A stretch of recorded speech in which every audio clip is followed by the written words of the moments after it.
एक नगर में कोई मनुष्य रहता था। कुछ समय के बाद उसकी पत्नी मर गई। उसकी लड़की का नाम टॉम था। एक दिन उसने दूसरा विवाह कर लिया। उसकी सौतेली माँ बालिका से स्नेह नहीं करती थी। पूरे दिन काम करके भूखी बालिका सो जाती थी। सौतेली माँ की भी एक कन्या थी जिसका नाम काम था। कुछ दिनों के बाद उसके पिता की मृत्यु हो गई। अब तो टॉम नामक कन्या की दुर्दशा होने लगी। यद्यपि पिता का एक विशाल भवन था, किंतु बालिका एक छोटे से कमरे में रहती। अन्य कक्षों में वह प्रवेश भी नहीं कर सकती थी। घर का सारा काम भी वही करती थी। सारा काम करने से वह कमज़ोर भी हो गई थी, परंतु किसी को कुछ भी नहीं कहती थी। एक दिन सौतेली माँ ने उसे लकड़ी लेने वन भेजा। उसने विचार किया, अच्छा होता यदि उसे कोई भेड़िया खा जाता, लेकिन मारने वाले से बचाने वाला बलवान होता है। सौतेली माँ के दुख का एक कारण यह भी था कि टॉम नामक कन्या सुंदर होती जा रही थी। एक दिन सौतेली माँ ने दोनों कन्याओं को कहा, गांव के तालाब से कुछ मछलियाँ पकड़ लाओ। जो अधिक मछली नहीं लाएगी उसे रात्रि का भोजन नहीं मिलेगा। टॉम नामक बालिका ने विचार किया, यह नियम केवल मेरे लिए लागू होगा। उसने प्रातःकाल से सायंकाल तक अपनी टोकरी मछलियों से भर ली। भरी हुई टोकरी देखकर काम नामक बालिका ने कहा, हे बहन, तेरे मुख पर धूल लगी है, इस सरोवर में स्नान क्यों नहीं कर लेती। जब टॉम स्नान करने गई तब काम उसकी मछलियों से भरी टोकरी को लेकर घर की ओर चल पड़ी। टॉम विलाप करने लगी। कुछ समय बाद सरोवर से एक जलपरी निकली। उसने विलाप का कारण पूछा। बालिका ने सारा वृत्तांत कह सुनाया। जलपरी ने कहा, हे पुत्री, शोक मत कर। तेरी टोकरी में मैंने सुनहरी मछलियाँ डाल दी हैं, तो उसे अपने घर के पास वाले कुएं में डाल दे। वह तुम्हारी मन की इच्छा पूर्ण कर देगी। उसने वैसा ही किया। वह मछली प्रतिदिन उससे साथ बातें करती थी। सौतेली माँ को शंका हुई। उसने टॉम नामक बालिका को एक दिन बाहर भेज दिया। सौतेली माँ ने उस मछली को कुएं से निकाला और उसे खा गई। शाम को टॉम कुएं के पास गई और मछली को पुकारा, परंतु कोई उत्तर न मिला। वह करुण विलाप करने लगी। तब जलपरी ने कहा, शोक मत कर, मछली की हड्डियों को अपने कमरे में गाड़ दे। टॉम नामक कन्या ने वैसा ही किया।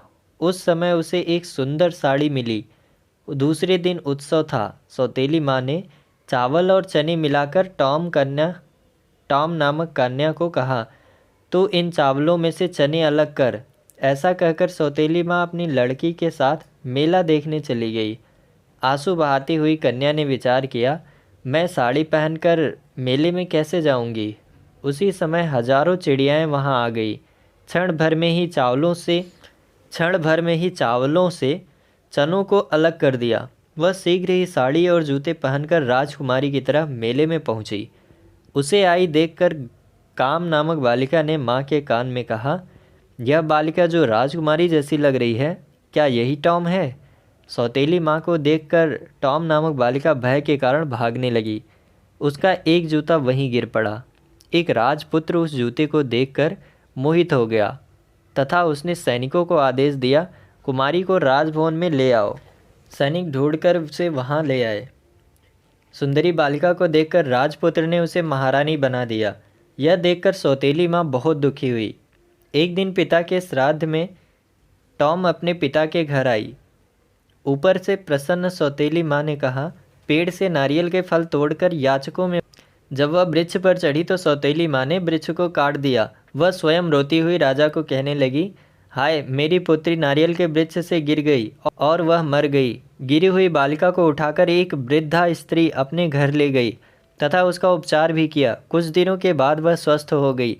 इधर सौतेली माँ अपनी पुत्री को राजमहल ले गई। राजा को कहने लगी, मेरी पुत्री को महारानी बनाओ। राजा ने उसकी प्रार्थना स्वीकार कर ली। एक दिन राजा शिकार खेलने वन में गया। देखते देखते सर्वत्र अंधकार छा गया। उसी वन में कहीं दूर से एक जलते हुए दीपक को देखा। बहुत समय बाद वह वहां पहुंचा। राजा ने कहा, मैं यहाँ रात्रि में विश्राम करना चाहता हूँ। वृद्धा स्त्री ने राजा का स्वागत किया। वहां टॉम को देखकर राजा को आश्चर्य हुआ और वह आनंदित भी हुआ। महारानी के मुख से सौतेली माँ के द्वारा किया गया सारा वृत्तांत सुनकर राजा कुपित हुआ और सैनिकों को आदेश दिया कि महारानी की सौतेली माँ और उसकी पुत्री को कारागार में डाल दो। कारागार में पड़ी सौतेली माँ ने विचार किया, भगवान के घर में देर है लेकिन अंधेर नहीं।